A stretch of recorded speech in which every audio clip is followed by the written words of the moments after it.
Abu Homid G'azzoliy. Til ofatlari. Bosh so'z.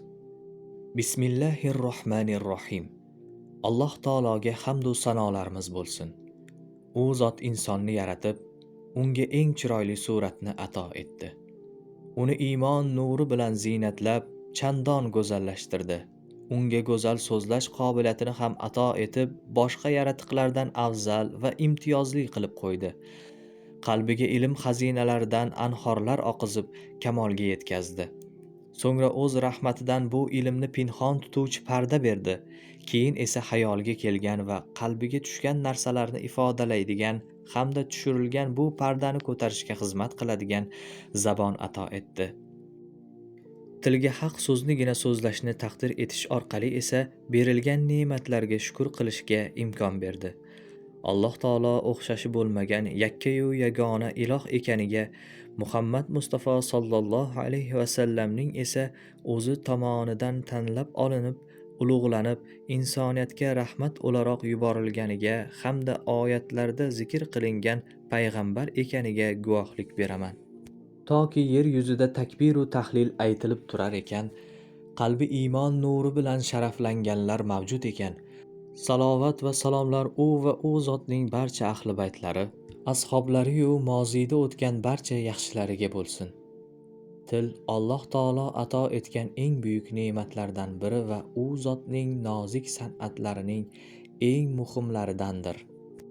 Tilning o'zi kichik bo'lsa-da, toati ham, isyoni ham nihoyatda ulkandir. Ya'ni o'zi kichkina, ammo qiladigan amali g'oyatda buyuk. Zero bandaning kufri yoki shahodati faqatgina tildangina anglashiladi. Kufr isyonning, iymon esa toatning bosqichidir.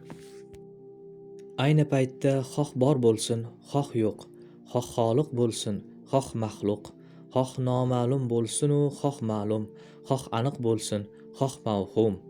Nima bo'lsa-da, til ularning barchasiga aloqadordir. Til ularni tasdiqlash yoki inkor etish bilan bevosita ta'sir qiladi. Chunki ilm borasidagi hamma narsani til ifoda etadi. Yo haq bilan, yo esa botil bilan gapiradi. Ilmga tegishli bo'lmagan hech narsa mavjud emas. Mana shunday keng qamrovli aloqadorlik tildan boshqa hech qaysi a'zoda topilmaydi. Masalan, ko'z rangu tasvirlardan, quloq tovushlaridan, qo'l esa jismlardan boshqasini bilmaydi. Qolgan a'zolar ham xuddi shunday, ammo tilning qamrov doirasi juda keng. Unga to'siq bo'ladigan narsa yo'q. U besuyakdir, imkoniyatlarining esa adog'i yo'q. Xayr va yaxshiliklarda keng imkoniyatlarga ega bo'lgani kabi yomonliklarga yetaklovchi jihati ham mavjud. Tilini erkin qo'yib, uning tizginini qo'liga ololmagan kishini shayton istalgan kuyga soladi.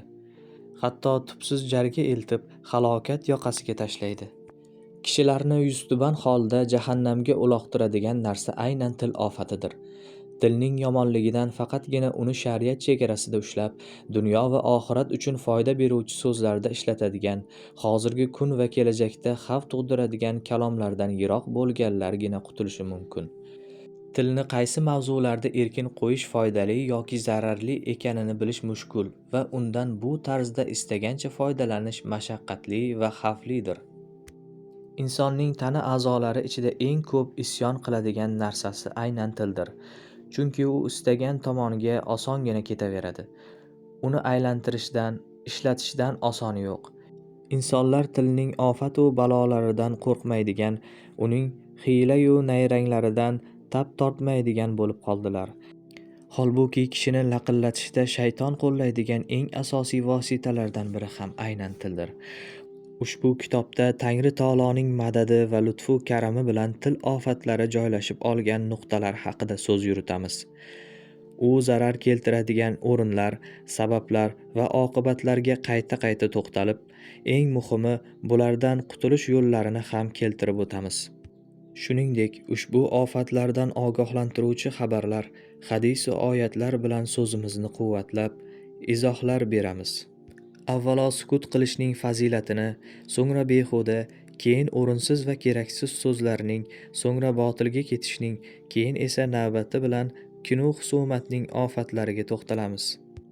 Keyin bo'lsa so'zni turli bachkana shakllarga solishning, og'izni egib bukib, siyqasi chiqqan balandparvoz so'zlar aytishning, ularni nasriy qofiyaga solib, yanada e'tiborliroq qilishga intilib, odob haqida va'z qilishga intilishning ofatlarini ham ilova qilamiz. Bunday so'zlash ko'proq ayrim notiqlarda hamda va'zxonlarda uchraydi. So'ngra fahsh so'zlar aytishning, so'kinishning, boshqalarga til bilan ozor berishning ofatlari, o'simliklar, jonli-yu jonsiz mavjudotlar bilan insonni la'natlashning, nodurust she'ru ash'orlar va kuy-qo'shiqlarning zararlarini bayon qilamiz.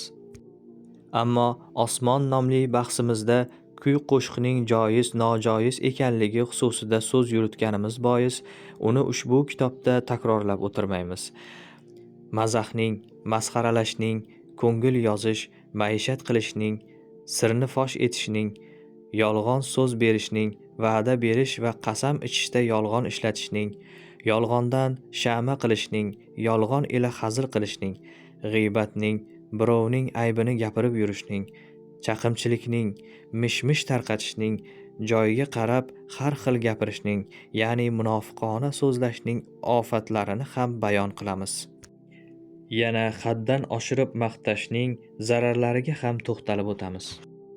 So'zlash jarayonida qilinadigan xatolarning nozik jihatlarining, g'aflatning, jumladan Alloh taoloning sifatlari bilan bog'liq din asoslari haqida savol berishdagi xatolarning ofatlari, so'ngra avom kishilarning Alloh taolo sifatlari haqida so'rashning va u zotning kalomi bo'lmish Qur'oni Karimning qadimmi yoki keyin yaratilganmi degan masalalarga yopishib olishning, shuningdek uning harflari qadimmi yoxud keyinchalik yaratilganmi deya savol ustiga savol berishlarining ofatlaridan kitobxonni ogoh qilamiz.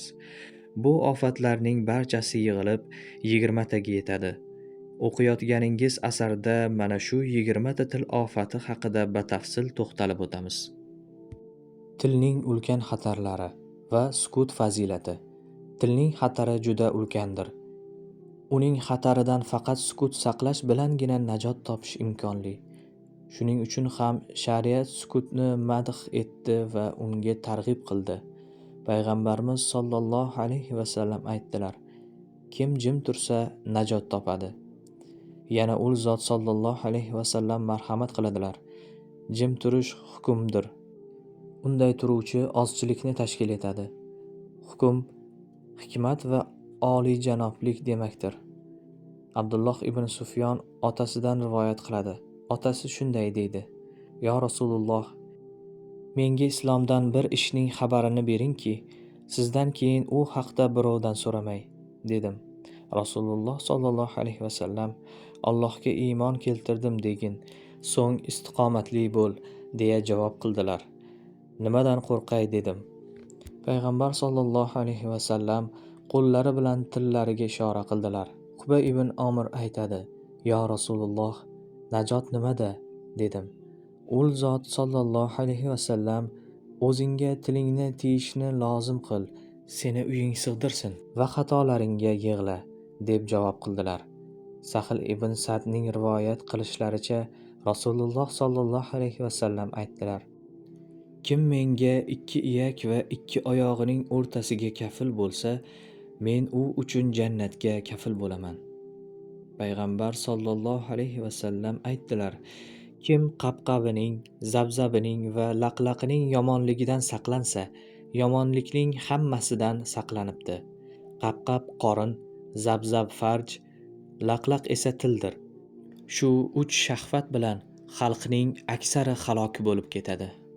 Shuning uchun ham qorin va farj shahvatlari ofatlarining zikridan forig' bo'lgandan keyin til ofatlari zikri bilan mashg'ul bo'lmoqdamiz. Rasululloh sollallohu alayhi vasallamdan odamlarni jannatga olib kiradigan eng katta amallar haqida so'rashdi. Ul zot sollallohu alayhi vasallam Allohga taqvo va chiroyli xulq dedilar. Do'zaxga olib kiradigan eng katta amallari haqida so'rashganda 2 kavak, og'iz va tildir dedilar. Og'izdan murod tilning ofatlari ehtimol qilinadi, chunki og'iz tilning o'rnidir. Yana undan qorin ham iroda qilinishi mumkin, chunki u qorinning darchasidir. Muoz ibn Jabal roziyallohu anhu aytadi: men yo Rasululloh degan so'zimizga javobgar bo'lamizmi dedim.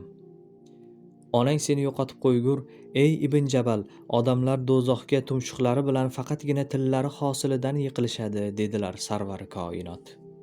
Abdulloh Saqafiy aytadi: Men, yo Rasululloh, menga bir ishni aytingki, uni mahkam ushlay dedim. Rasululloh sallallohu alayhi vasallam: Robbim Alloh deginda, so'ng istiqomatli bo'l dedilar.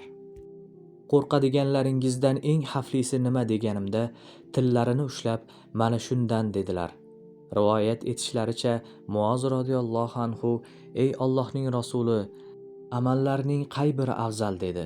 Rasululloh sallallohu alayhi vasallam tillarini chiqarib, unga barmoqlarini qo'ydilar. Anas ibn Malik roziyallohu anhu aytadi: Payg'ambarimiz sollallohu alayhi vasallam aytdilar: Bandaning qalbi rost bo'lmaguncha iymoni rost bo'lmaydi. Tili rost bo'lmaguncha qalbi rost bo'lmaydi. Qo'shnilari yomonliklaridan omonda bo'lmagan kishi jannatga kirmaydi. Payg'ambarimiz sollallohu alayhi vasallam aytdilar: Kimni salomat bo'lishi sevintirsa, sukutni lozim tutsin.